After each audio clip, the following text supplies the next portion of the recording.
My name is Dick Thompson, and I am a veteran broadcast engineer.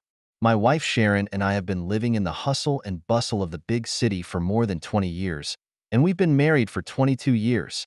We've been married for 22 years and have two lovely daughters, Melanie and Stephanie, and to the casual observer, we seem to be an enviable couple, perfect in our careers and at home. But only I know that underneath this seemingly peaceful life, some small cracks are spreading quietly. Sharon is a secretary for a charity and works in an old church in the city center. Recently, she has been coming home late and even staying out at night from time to time. At first, I didn't pay much attention to her, thinking she was just too busy with work. But gradually, I realized that things were not so simple. Sharon became more and more distant from me, and even when we were together, it was as if her heart wasn't in it. She began to take frequent, personal calls, but when I asked, she was always vague. The communication between us became less and less, and the love we once shared was gradually replaced by indifference. I tried to save our relationship, but every time I tried to communicate, Sharon skillfully avoided me. I began to wonder if my wife was having an affair. Late one night, I received a call from an unknown caller who identified himself as Bob, a co-worker at Sharon's church. The caller identified himself as Bob, a co-worker from Sharon's church, and he stammered to me that Sharon might be having an affair with their boss, Pastor James. He claimed that Sharon and Pastor James had been seeing a lot of each other lately and were often alone in the office after hours. I was reeling, furious. How could Sharon, my beloved wife of more than 20 years, the mother of my children, have done such a thing? I refused to believe it, but the cloud of suspicion grew. I started investigating Sharon's whereabouts, even planted a bug in her office, but to my dismay, I found no conclusive evidence. I couldn't find any conclusive evidence that Sharon and Pastor James were behaving in public as normal co-workers. Was it really just me being paranoid? And so, I suffered from doubt and self-doubt. I became irritable and my relationship with Sharon became increasingly strained. Our once loving marriage seemed to be on the verge of breaking up. Finally, the day before our anniversary, a chance discovery made me completely devastated. I left work early that day to surprise Sharon, but when I arrived at the church, Sharon's car wasn't in the parking lot. I turned on my cell phone, and her location showed up at Pastor James' place. I felt a wave of dizziness and rage. I rushed to Pastor James' house, pounding on the door and screaming Sharon's name. And when Pastor James opened the door, I grabbed him by the collar and asked him where his wife was. Just then, I heard a gasp from behind me, and it was Sharon and our daughters, Melanie and Stephanie.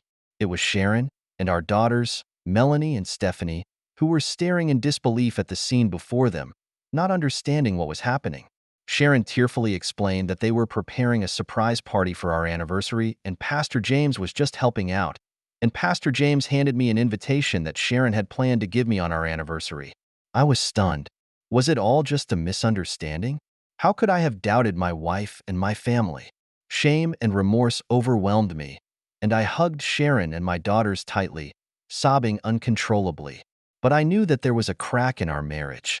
This misunderstanding had ripped away the problems that lay beneath the surface of our lives. Sharon and I needed to work on our relationship and rebuild our trust. I looked at Sharon's crying face and secretly vowed that I would save my marriage and not let our love be broken like this. No matter how many difficulties lie ahead, I will face them together with Sharon. A wedding anniversary surprise party that kicked off in dramatic fashion. I knew that this would be a turning point in our marriage, a chance for a fresh start.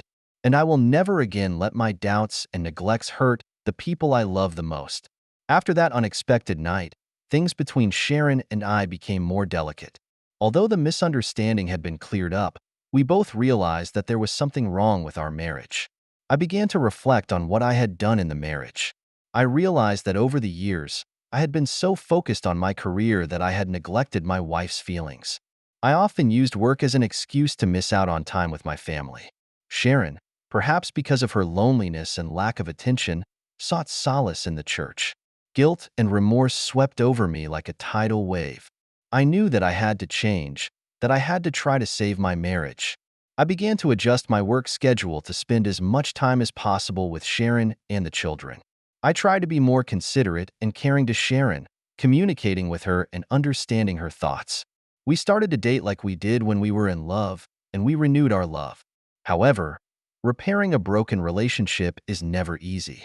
Sharon still seemed to be haunted by the events of the day. Although she accepted my apology, I could sense that she still had a grudge against me. She sometimes gets angry for no reason or avoids close contact with me. There is still a lot of awkwardness and coldness between us. I am incredibly frustrated. I was really trying, but it seemed to have little effect. Whenever I tried to communicate with Sharon, it always turned into an argument without me realizing it. We blamed each other, opened each other's wounds, and always ended up disagreeing. I began to wonder if maybe there was something wrong with us that couldn't be fixed. Maybe Sharon and I just weren't right for each other anymore. The despair of my marriage hung over me like a dark cloud. Just when I was about to give up, our oldest daughter, Melanie, gave me an unexpected piece of advice. "Dad, I know you and Mom have been having some problems lately." One evening, Melanie came into my study and said frankly, "But I believe that you really love each other. It's just that often. Love needs some time and space to mend." I looked at my daughter quizzically, not quite understanding what she meant. Melanie continued, "I think you might want to take some time apart to calm down and reflect. This doesn't mean giving up, but giving each other a chance to grow. When you're both clear, then you can start again." I was silent for a long time, Melanie's words sending ripples through me. Maybe she was right. Maybe Sharon and I really needed some time to heal and reflect. The next day, I gathered my courage and suggested to Sharon that we separate. To my surprise, Sharon did not object. With tears in her eyes, she said that she, too, felt that we might need some space. So, I moved to an apartment in the city and started living apart from Sharon. We agreed not to contact each other during the separation and to focus on our own lives and growth. It was hard to get used to in the beginning. Without Sharon and the girls, I felt more alone than ever. The empty apartment was a constant reminder of the failure of my marriage. I spent many late nights tossing and turning, thinking about my family. Gradually, however, I began to enjoy this time alone. I had more time to reflect on myself and examine my role in my marriage and family. I began to read books on marriage and communication and learned how to be a better husband and father. I also rediscovered the joy of life. I enrolled in a photography class and got back to the hobby of my youth. I started to meet up with my friends more often and experience the freedom of the single life. In this process, I gradually found myself, but also have a new understanding of life. I began to understand that marriage is not a bondage, but a choice. Love is not possession, but giving. I began to learn to appreciate the beauty of life, rather than insisting on perfection. Before I knew it, a few months had passed. I felt myself growing up and missing Sharon and my daughters more and more during the time of separation. I began to wonder if the separation was the right decision. Could we really save our marriage by separating? Just when I was struggling, an unexpected invitation renewed my hope. It was a text message from Sharon inviting me to attend our youngest daughter Stephanie's graduation. My heart was pounding. This was the first time Sharon had reached out to me. Does this mean that she misses me too and wants to fix our relationship? With much trepidation and anticipation, I returned to my home after months of absence. When I saw Sharon and my daughters, I was overwhelmed with excitement. Sharon looked much more haggard, but her eyes were more calm and open. I knew she had been through a lot. At my daughter's graduation, Sharon and I talked like normal friends. We talked about our separation and what we had learned from each other. I was surprised to find that Sharon's thoughts were surprisingly consistent with mine. It turned out that during this period of time, she was also reflecting and growing up. "Dick, I think I understand." Sharon held my hand, her eyes moist. "Our marriage is something that needs to be managed and cared for. We must all learn to understand and tolerate each other, learn to be honest and communicate. Separation makes me realize how important you are to me. I don't want to lose you. I want to work with you to rebuild our family." Tears blurred my eyes. I hugged Sharon tightly and felt the warmth I hadn't felt in a long time. Yes, we have both grown up and learned the true meaning of love. I believe that after this ordeal, our marriage will only get stronger. That day, I moved back into our home. Looking at the smiling faces of Sharon and our daughters, I knew that our new life had just begun. Starting life over hasn't been easy. As much as Sharon and I tried, we still had a lot of issues to work out between us. In particular, I couldn't quite get over what had happened with Sharon and Pastor James. I knew that it was just a misunderstanding and that there was nothing improper between Sharon and Pastor James. But every time I remembered that day at Pastor James' house, an uncontrollable fire would still rise in my heart. I became paranoid and couldn't help but ask questions about Sharon's whereabouts. Sharon felt very aggrieved. She said that she had explained very clearly that she and Pastor James were really just co-workers. She couldn't understand why I still didn't trust her. We argued about it several times. After each argument, we felt exhausted, but the problem remained unresolved. I knew that if I continued to be so unreasonable, our relationship, which had not been easily repaired, would probably break down again. I decided that I had to have hard evidence to prove Sharon's innocence and to explain myself. Only then can the trust between us be rebuilt. I started investigating Sharon and Pastor James in secret. I reinstalled a bug to listen to their conversations in the office. I followed their movements after work to see if they did anything suspicious. I even checked Sharon's cell phone secretly to see her call logs and text messages. However, to my dismay, I found no evidence of impropriety, and Sharon's dealings with Pastor James appeared to have been, as Sharon had said, simply that of ordinary co-workers. They talked about work and church business, never anything personal. They never saw each other alone after work, nor did they engage in any intimate behavior. My heart began to shake. Maybe Sharon was telling the truth, or maybe I was too paranoid to trust my wife. Just when I was about to give up, an unexpected discovery turned the story around again. That day, I went to Sharon's office as usual to install a bug. When I was lying under her desk, I accidentally found a box hidden in the bottom drawer. Out of curiosity, I opened it and found many pictures of Pastor James and some love letters tied with ribbons. My heart sank hard. What is this? Didn't Sharon say she and Pastor James were just co-workers? Why are there these photos and love letters? Is she lying to me? My hands were shaking and I could barely hold the pictures. In the photos, Sharon and Pastor James were hugging each other with happy smiles on their faces. In the love letter, Pastor James expressed his thoughts and love for Sharon in loving words. I felt a wave of dizziness and anger flooded my brain. Sharon, you've been lying to me all this time. You and Pastor James are a couple of adulterers. I wanted to go up to you and expose you for what you were doing. But reason told me I had to calm down. I needed more solid evidence to really expose Sharon's lies. I had to get Sharon to admit her infidelity and let her know the price of cheating on me. I left the church in anguish, unable to find peace in my heart. How was I going to deal with this? What should I do with my marriage? For a while, I didn't know what to do.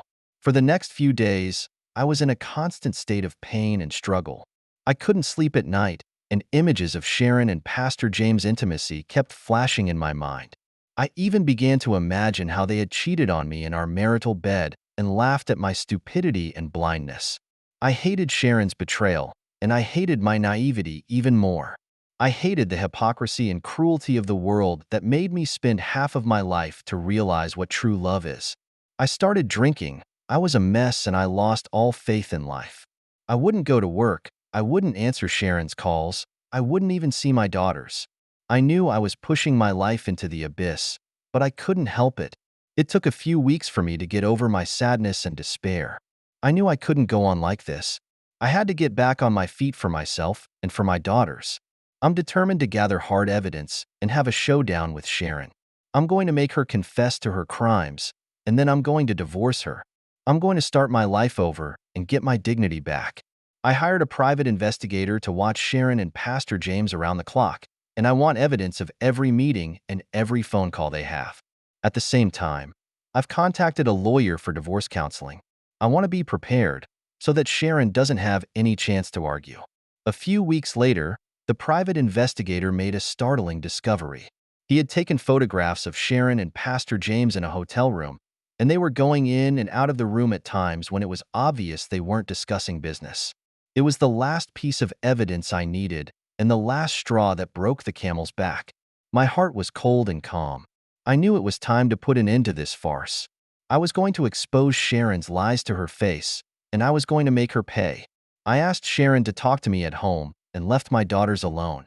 When Sharon walked in unsuspectingly, I coldly greeted her and threw the photos and love letters in her face. Explain, I said calmly, my eyes like ice. Explain your relationship with Pastor James. Explain how you lied to me and betrayed me all these years. In the face of my questioning and evidence, Sharon was pale and trembling. She looked at the photos and love letters with panic and despair in her eyes. Dick, I can explain. Sharon choked, tears spilling from her eyes. It's not what you think. Oh, then tell me, what is this? I sneered, pointing to the ambiguous photos. You and Pastor James in a hotel room, and this is work? You were discussing church business in bed? Sharon cried even harder. Her defense seemed so pale. I'm sorry. I was wrong. Please forgive me. She dropped to the floor, sobbing uncontrollably. I looked down at her without a ripple in my heart. Sharon, you have betrayed our marriage and this family. I don't have any feelings for you anymore. The only thing I want to do is divorce you. Sharon's head snapped up, panic written all over her face. No. Dick, I don't want a divorce. I know I'm wrong, but please give me a chance. I swear, I'll never see Pastor James again, and I'll make it up to you. I looked at her coldly and said, word for word, no, Sharon. I've had enough of your lies and betrayal. There is no room in this house for a woman like you. We have to get a divorce, and I'll get custody of the kids. Sharon's eyes widened as if she couldn't believe I would say such a thing. She scrambled to her feet and tried to grab my hand. No, Dick, don't do this to me. The kids need me. You can't take them away from me. Please, give me another chance. I shook her hand off hard and turned away. I've made my decision, Sharon. I've made my decision, Sharon, and I'll be contacting an attorney as soon as possible to start divorce proceedings. You'd better get a lawyer too and prepare for the lawsuit. For the next few days, Sharon and I were locked in a protracted legal battle. We each hired lawyers and began the long process of divorce proceedings. My attorney was recommended by my old friend Mark, Jennifer, an experienced female attorney. She is very knowledgeable in family law and has successfully handled many complex divorce cases. I gave Jennifer all the evidence, including photos of Sharon cheating on her, love letters, and the private investigator's report, and Jennifer scrutinized the material and thought I had a good chance of winning. Dick, based on this evidence, Sharon is clearly at fault, and her behavior has seriously violated your marriage contract. Jennifer analyzed, we can file a divorce suit based on Sharon's fault. At the same time, considering the interests of the children, we also have to fight for the custody of the children. With Jennifer's help, I formally filed for divorce. I cited evidence of Sharon's infidelity, accused her of destroying our marriage, and asked for custody of the children and most of the community property.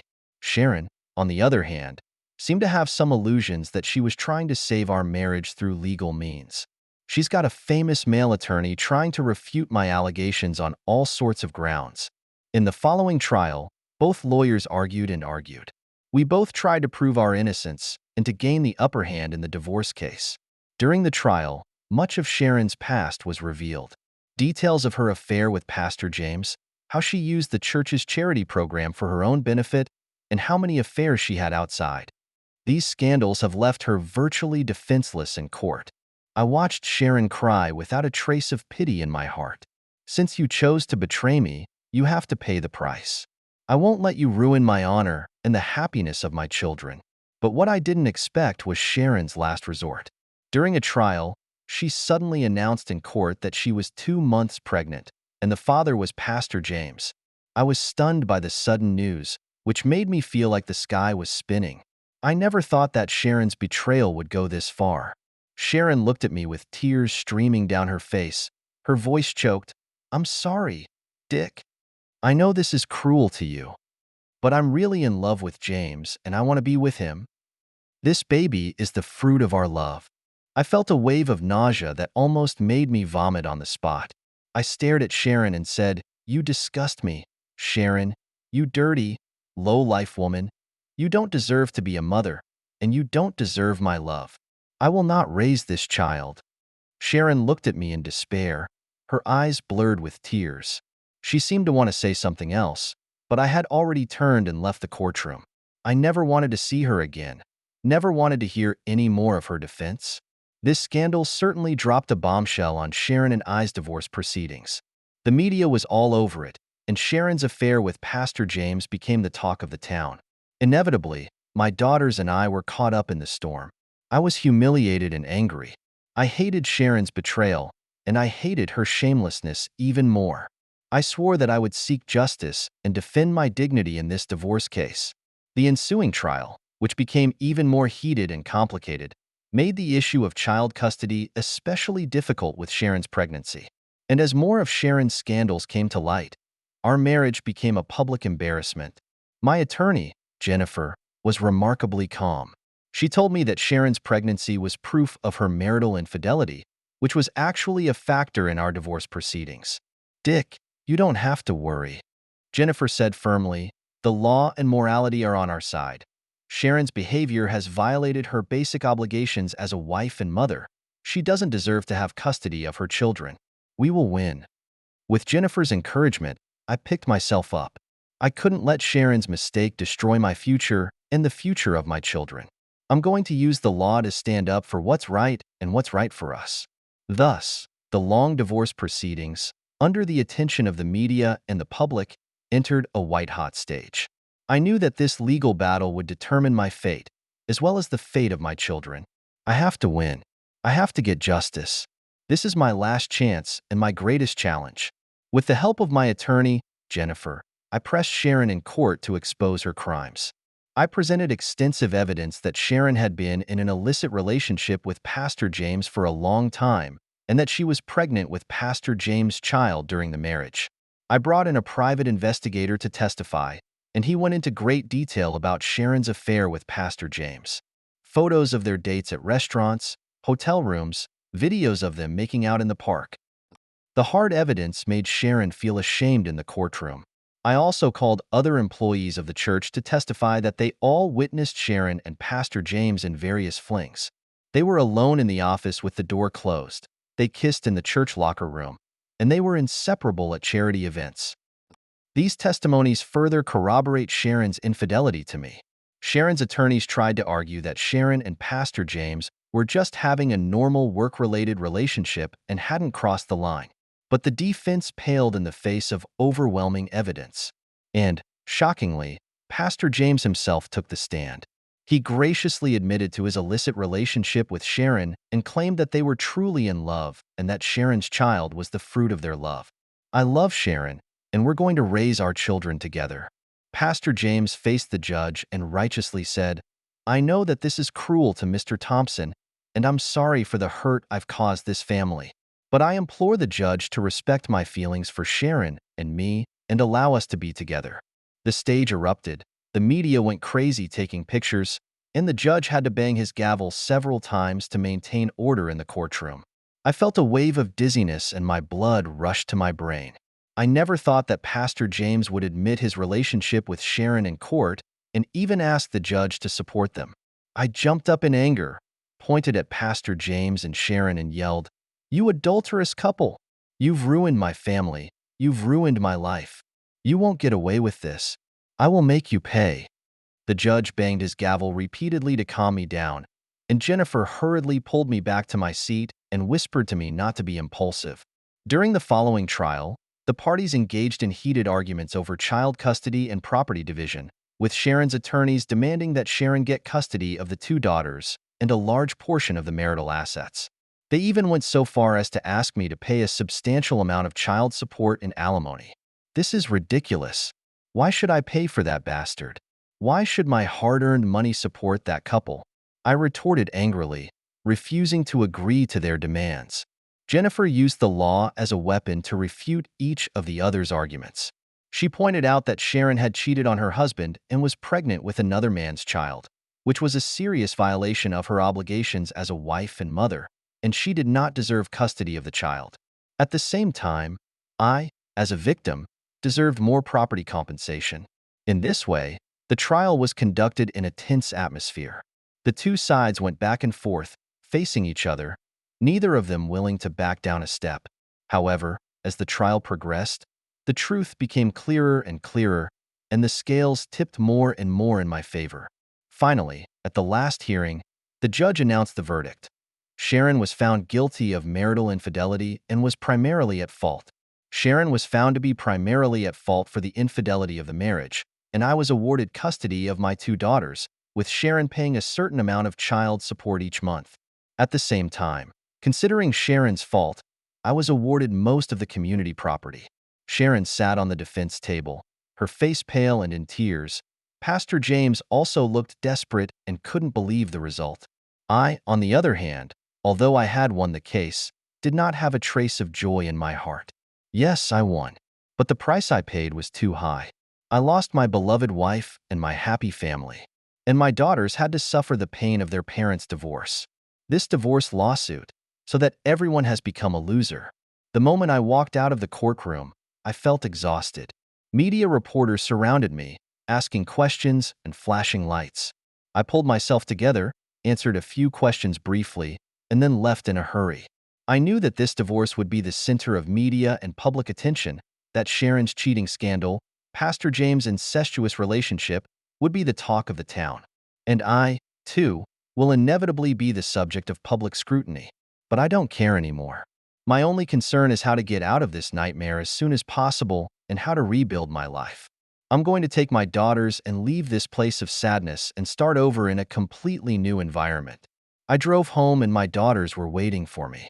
When they saw me, they hugged me tightly and sobbed uncontrollably. I gently stroked their hair and whispered comforting words to them. "Daddy, what are we going to do?" Stephanie asked, sobbing. "Can we be as happy as we used to be without Mommy?" Fighting back tears, I tried to smile and said, "We're going to be okay, baby. Daddy will love you and protect you as much as he always has. As long as we're together, we're a complete family." "Daddy, I hate Mommy," Melanie cried. "How could she do this to us? How could she betray the family?" I hugged my daughter tightly and whispered, "Baby, don't hate your mom. Although she made a mistake, she is still your mother.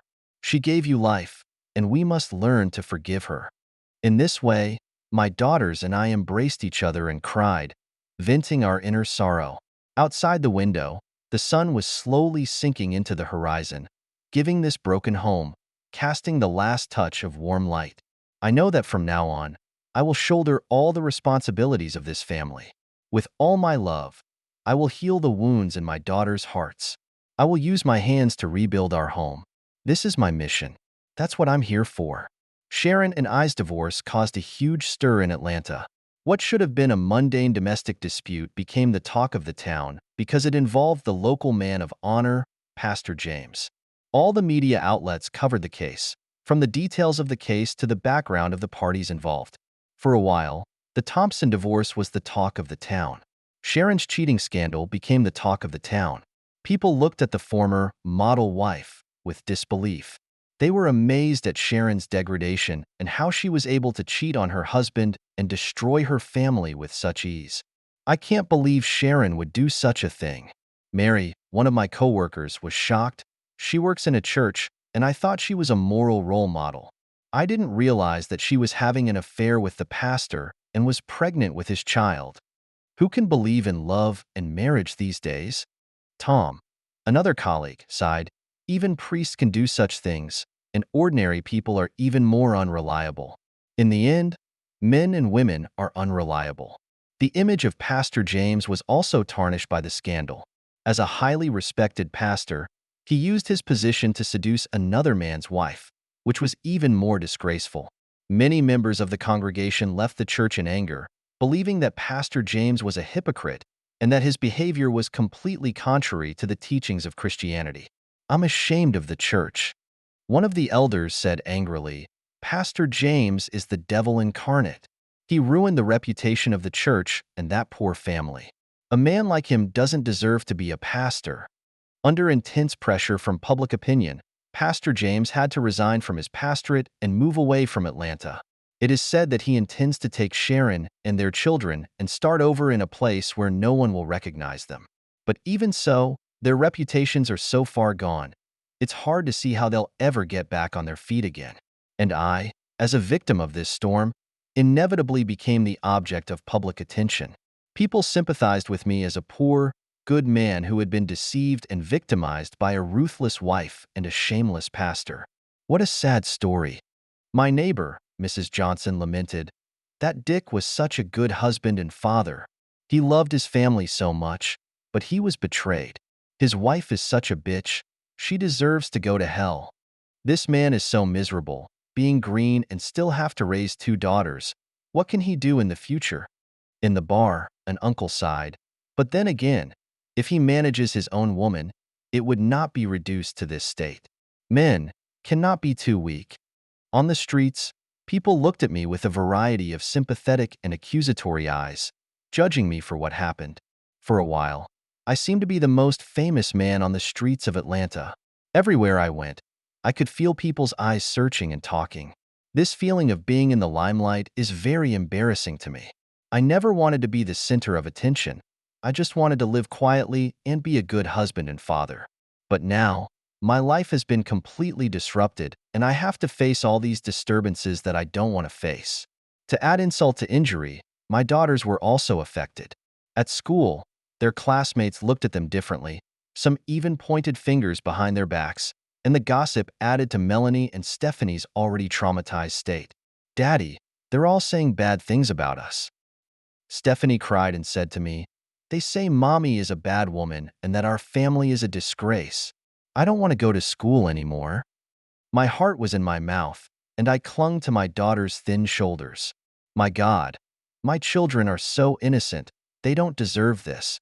It was my failure to protect the family that made them go through such pain. I gritted my teeth and resolved to take my daughters away from this place. We needed a new environment to heal our wounds and make a fresh start. I quit my job and decided to move to another city. With the help of my attorney, Jennifer, I was able to obtain a sizable alimony and division of property, enough to support us for a period of time. The day before I left Atlanta, I drove alone to my and Sharon's former home. The house had been sold and its contents were packed in boxes and waiting to be moved. I stood in the empty living room for a long time, thinking about the past. There was a time when this home was filled with laughter. Me, Sharon, and the kids had spent so much time here. But now, it's just cold and broken. It's been destroyed by betrayal and lies, and there's no going back. Tears blurred my eyes. I took one last look at the place I once considered heaven and silently turned away, with a heart full of reluctance and regret. I know that I will start a new life, but I will never forget this heartbreaking place. It was both the grave of my love and the beginning of my new life. As I drove through the streets of Atlanta, I looked out the window at familiar sights, as if I were saying a final goodbye to this sad city.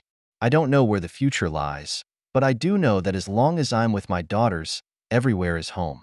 Atlanta, goodbye. You put me through the greatest hardship of my life, but you also taught me the true meaning of life. From now on, I'm going to take everything you've taught me and start a whole new life. After leaving Atlanta, I took my daughters to Savannah, a small town in Georgia. It's a quiet city away from the hustle and bustle, with a rich history and beautiful scenery. I hoped that here we could start a new life away from the pain of the past. I rented a small house in town and settled in. Melanie and Stephanie resumed their studies at the local school and quickly settled into their new environment and made new friends. It was worth it to see my daughters gradually overcome the darkness and put smiles on their faces. I, in turn, found a new job in Savannah as a broadcast engineer at a local radio station. The work environment and atmosphere were great, and my coworkers were friendly. Gradually, I began to get used to the quiet pace of life. However, the wounds in my heart are not so easy to heal. Although far from Atlanta, the shadow of the past still haunts me from time to time. Late at night, I always think of Sharon's betrayal. All those sweet memories, all those vows, were mercilessly torn apart by reality. I couldn't believe that my wife, who had loved me so much, could hurt me so much. Sometimes, I dream of Sharon and Pastor James together. They were kissing, they were in love, and all I could do was stand by helplessly and suffer the pain of betrayal. I often woke up in a nightmare, in a cold sweat, with my heart in my throat. I knew that I had to get out of the past and rebuild my mind. Otherwise, I would never be able to truly start a new life. I started to read psychology books to learn how to heal my trauma and regain my confidence in life. I also started to try meditation and yoga in the hope that I could heal the wounds in my heart through these means. Little by little, I began to realize that Sharon's betrayal was not my fault. It was her choice to cheat, to abandon our family. I shouldn't punish myself for someone else's mistakes. I'm learning to let go, to forgive. Not for Sharon, but for myself. Forgive me for my imperfections, for my ignorance and weakness. Only by letting go of the baggage of the past could I embrace life and the future again. I also began to pay more attention to my daughter's feelings. I knew that they were as hurt by the divorce as I was. As a father, I had the responsibility to help them get out of the darkness and regain confidence in life. I often talk to my daughters, listen to their thoughts, and share their joys and sorrows. I take them for walks in the park, swimming in the sea, and visiting museums. Through these parent-child activities, I hope to bring us closer together and rebuild our family. One day, I had the courage to talk to my daughters about Sharon, and I told them that even though their mom made a mistake, we shouldn't hold it against her. Everyone makes mistakes. The key is to learn to recognize them and take responsibility for them. We should learn to forgive and let go so that we can go further. My daughters were so understanding that they hugged me tightly with tears in their eyes. "Daddy, we will always love you." They said emotionally, "We are a family, and no matter what happens, we will always be together." At that moment, I couldn't control my tears anymore. Yes, we are a family. Perhaps this hurt has made us cherish each other more and made our hearts closer together. Since then, we've grown closer as a family. We spend every weekend together and plan our future together.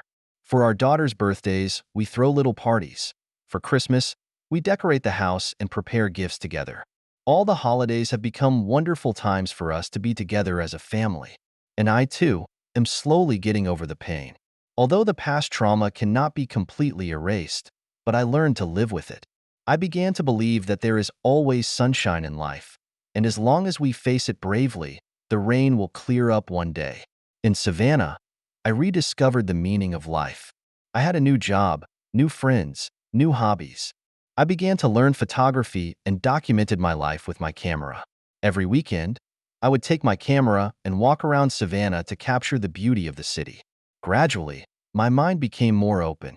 I began to realize that the meaning of life does not lie in having a perfect family, but in how we face the challenges of life and how we grow in the face of adversity.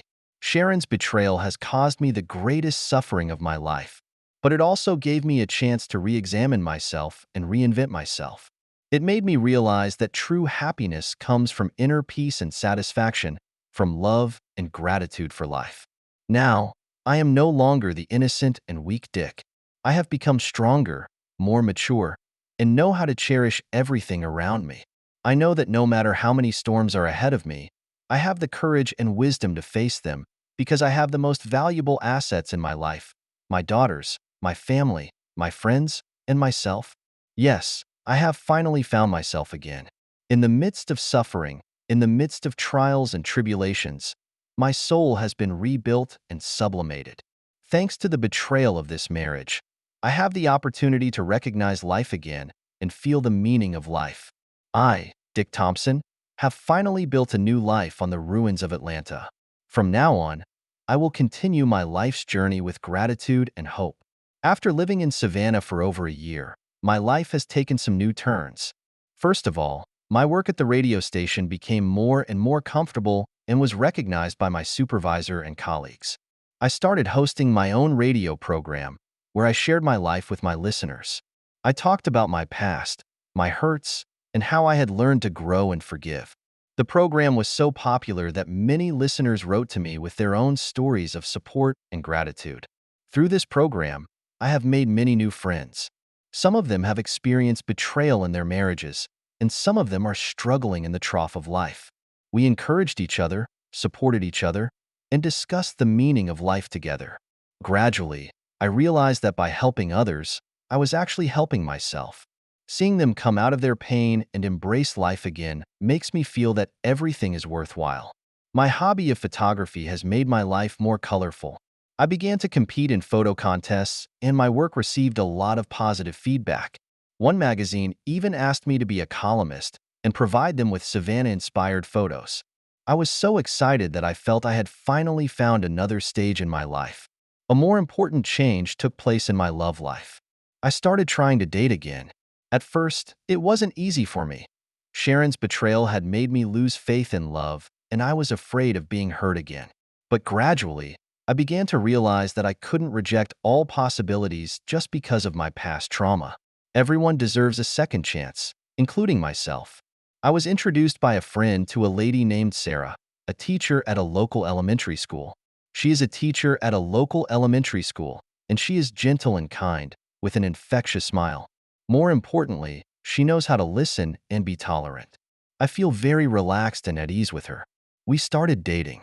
At first, we simply talked, watched movies, and went for walks.